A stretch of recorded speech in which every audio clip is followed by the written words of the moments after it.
Barbara Kendall Davies.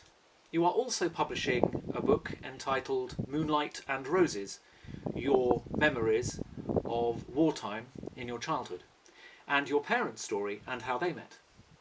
Yes, indeed.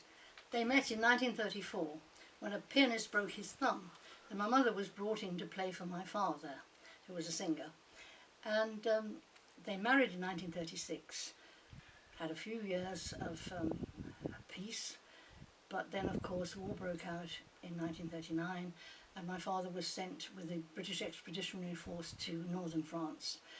My mother didn't know where he had gone, other than that he was with the army, and letters were censored, but there were quite a few of them until my father had to rush to escape Dunkirk. He was lucky he got back, and afterwards he went into the Stars in Battle Dress as a singer with the Norton Follies and touring around army bases, American and British, for the rest of the war. I didn't know anything but war. We had a lot of bombing in Birmingham, and it was all natural to me.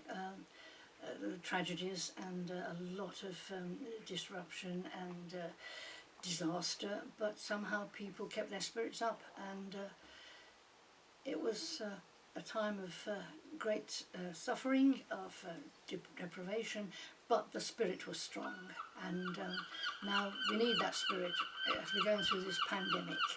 And I hope that this book, which it goes on until the Festival of Britain, Festival of Britain in 1951, when people said, right, it has to get better now, and all sorts of lovely things started to happen, and the rubble was cleared eventually. New houses were built which had bathrooms. The Victorian ones didn't.